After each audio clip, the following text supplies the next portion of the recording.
A base da, a base da psicanálise, da psicologia analítica, ah, sem dúvida é o inconsciente.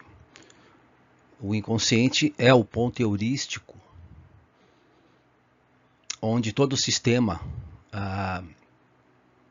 é sustentado. Então, sem o conceito do inconsciente, que é um aspecto desconhecido, não existe psicologia. Justamente por estar inconsciente, alguns conteúdos reprimidos, inconscientes, estarem fora da consciência, é que a pessoa é dominada pelos sintomas. E é interessante observar que praticamente nenhum psicólogo, nem psiquiatra, consideram esse aspecto da forma como tem que ser. Ou seja, a questão não é cognitiva, a questão é afetiva. Então, o psiquiatra suíço Jung, ele cria a psicologia analítica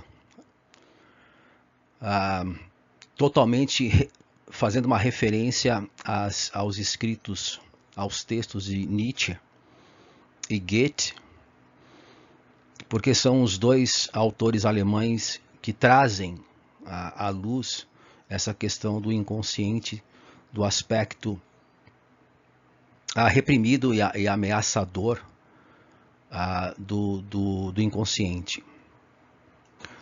Então, nesse livro da Psicologia do Inconsciente, Jung cita um trecho do Zaratustra, de Nietzsche, onde é muito interessante a forma como ele ilustra essa dinâmica entre o ego e o inconsciente, colocando o inconsciente como um saltimbanco, se equilibrando numa corda, né, entre duas torres, e um anão como esse ego ideal, esse ego inferior, que procura se defender e impedir que esse saltimbanco ou esse conteúdo inconsciente salte por cima.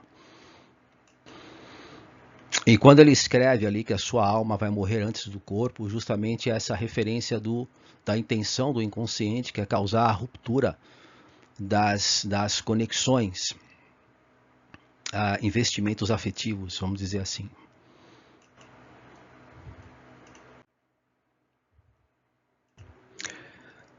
Nesse outro livro, Jung faz uma referência a Pablo Picasso, pintor espanhol, né, o espírito na arte e na ciência. E é interessante ele colocar que a pintura do Pablo Picasso,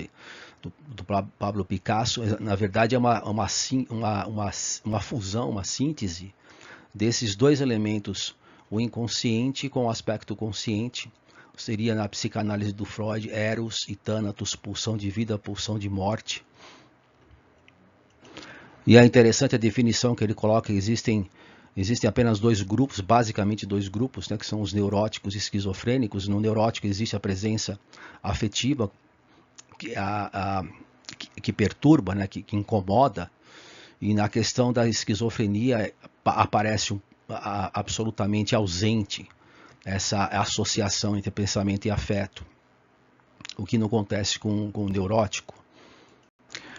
E ele coloca Picasso exatamente na questão da arte como se fosse uma expressão esquizofrênica, no sentido de que causa essa perturbação, essa confusão, da fusão desses dois aspectos na construção do quadro.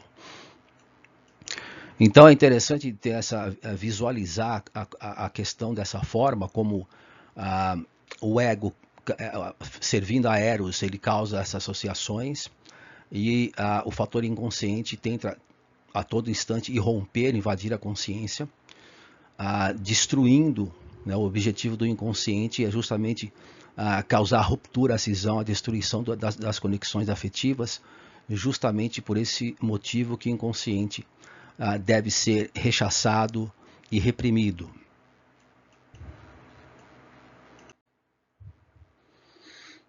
Aqui nós temos exatamente como exemplo esses quadros do Picasso, pintando o Saltimbanco, o Arlequim, a Colombina e Pierrot.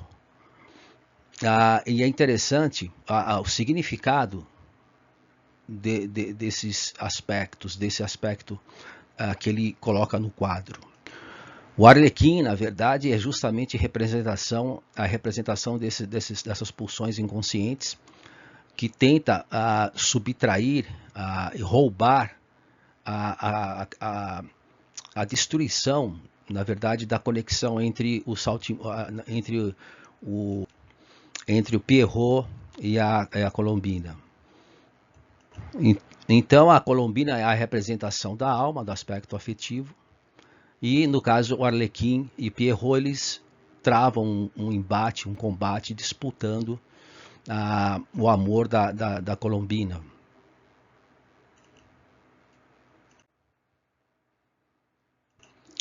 Cézanne também pinta o mesmo tema e fica mais claro entender o objetivo do quadro, principalmente do Pablo Picasso à esquerda, onde existe essa confusão, né, essa intersecção entre esses dois aspectos, Eros, que busca as conexões, e Thanatos, a pulsão de morte que visa a ruptura, a cisão.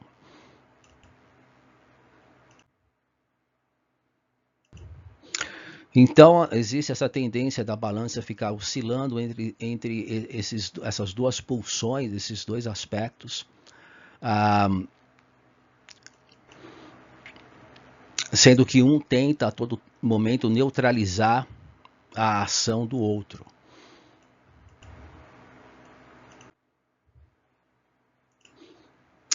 À direita é interessante observar que o Picasso coloca o Arlequim, né, o saltimbanco, maior do que o Pierrot.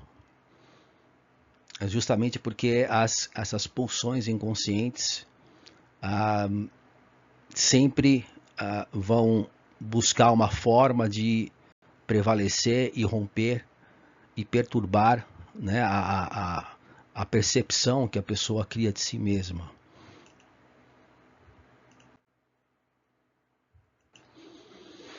E aí aqui é mais uma brincadeira do que uma referência direta em relação à psicologia, mas em 1970 eu tinha 5 anos e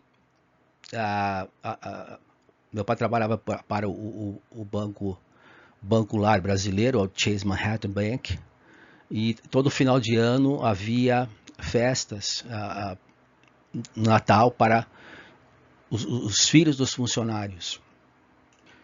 E eu me lembro, embora a distorção da percepção atual, que eu me fiquei muito perturbado em relação às crianças que brincavam, pulavam e gritavam o tempo todo. E eu fiquei mais apavorado ainda quando apareceu esse anão, esse palhaço, para estragar de vez a minha festa. E aí eu lembro que eu chorava, queria ir embora, alguma coisa assim. Aí pediram para que esse palhaço se aproximasse de mim e mostrasse que ele era amigo, né? Que ele não havia razão para ter medo desse palhaço.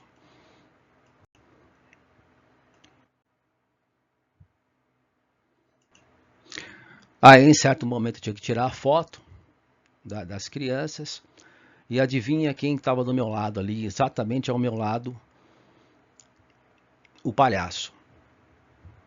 Dá para perceber pela minha cara ali que eu não estava muito confortável ao lado dele. Então é só uma questão curiosa, como nesse aspecto, uma coisa natural que aconteceu, um fato, como esse palhaço ele tinha essa questão ameaçadora, exatamente como tem na questão da Colombina, do Pierrot, do Arlequim, dos quadros do Picasso, Cézanne, enfim.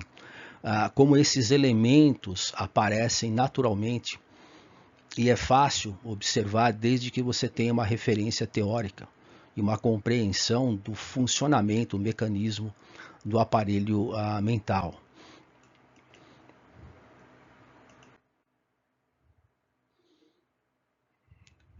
Aqui novamente a mesma foto. E aqui tem uma questão muito interessante. É interessante que eu lembro que quando puseram essa garotinha ao meu lado,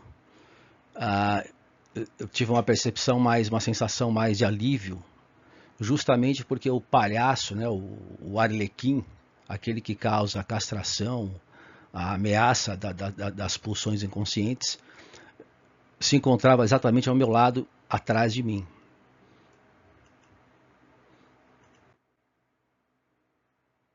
Aí dá para observar bem a minha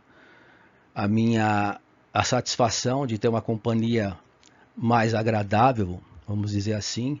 Inclusive ali um detalhe, eu até cruzava, né, os dedos para que ela não saísse ali de perto.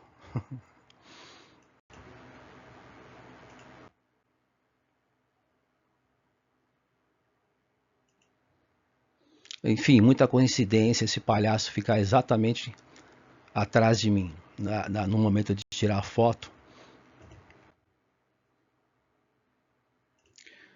Então, finalizando, só por curiosidade, é interessante essa perspectiva que a psicologia, quem estuda psicologia, que abre o livro, entende o que está escrito, a teoria, você tem uma percepção, uma visão clínica, como esses elementos aparecem naturalmente. Então você tem aí exatamente a questão do palhaço, que é o foco principal, aí como se fosse uma ameaça inconsciente. Meu medo que eu sentia ali era medo desse palhaço o tempo todo, eu queria ir embora dali. Mas com a presença da garotinha ao lado ali, parece que essa sensação de ameaça